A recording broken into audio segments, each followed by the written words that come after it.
Hi guys, நான் ஈரோடு மாவட்டம் அந்தியூர் அப்படிங்கிற கிராமத்திலிருந்து 2 கை குழந்தைங்களை வச்சுட்டு வீட்டிலேருந்து என்னடா பண்ண போகிறோம் அப்படின்னு நான் யோசிச்சுட்டு இருந்தேன். ஹவுஸ் ஒய்ஃபாக இருந்து நம்ம என்ன பண்ணலாம், என்ன ஜாப் பண்ணலாம் அப்படின்லாம் யோசிக்கிறப்ப ஆக்சிஸ் இந்தியா அப்படிங்கிற பிஸ்னஸை நான் ஸ்டார்ட் பண்ணேன்.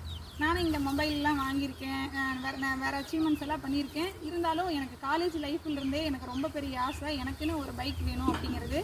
ஆனால் அது ரொம்ப வருஷத்துக்கு அப்புறம் இப்போ நிறைவேறியிருக்கு ஆக்சிஸ் மூலமாக. நான் மே 3, 2024 ஆக்சிஸில் ஜாயின் பண்ணேன். இன்றைக்கி மே 2, 2025 இந்த வருஷத்தோட லாஸ்ட் நாள். இன்றைக்கி ஒரு வருஷம் கம்ப்ளீட் ஆக போகுது இன்றைக்கோட. இன்றைக்கி வந்துட்டு நான் ஆக்சிஸில் லாஸ்ட் 3 மந்த்தாக சம்பாரித்த காசை வச்சு நான் 1,26,000 ரூபாய்க்கு பவரோ அப்படிங்கிற ஒரு எலக்ட்ரிக் பைக் வந்து வாங்கியிருக்கேன். எனக்கு இது ரொம்ப சந்தோஷமாக இருக்குது. இது எனக்கு ஏன்னா எப்படி நிறைவேறிச்சு அப்படின்னு கேட்டிங்கன்னா, இந்த ஆக்சிஸ் மூலமாக மட்டும்தான். ஏன்னா நான் வேறு எந்த ஜாப் பண்ணியிருந்தேன் அப்படின்னாலும் எனக்கு இது வந்து இவ்வளோ சீக்கிரம் கை கூடியிருக்காது. ஏன்னா ஆல்ரெடி நான் 2.5 வருஷம் ஒர்க் பண்ணப்பெல்லாம் கூட இது நடக்கலை. உண்மையாலுமே நான் ஆக்சிஸ்க்கு தேங்க் பண்ணிக்கிறேன். எனக்கு இங்கே வழிகாட்டின அப்ளைன்ஸ், என்னோடய லீடர்ஸ் எல்லாத்துக்குமே வந்து நான் ரொம்ப தேங்க் பண்ணிக்கிறேன். இந்த வாய்ப்பு வந்து எல்லாத்துக்கும் சமம். எல்லாருமே வாங்க லீடர்ஸ், இங்கே சூப்பராக சம்பாதிக்கலாம், சாதிக்கலாம். அதுக்கு மேலே உங்களுக்கு நிறைய இங்கே அச்சீவ்மெண்ட்ஸ் எல்லாம் காத்துட்ருக்கு. வாங்க, வெல்கம், தேங்க்யூ.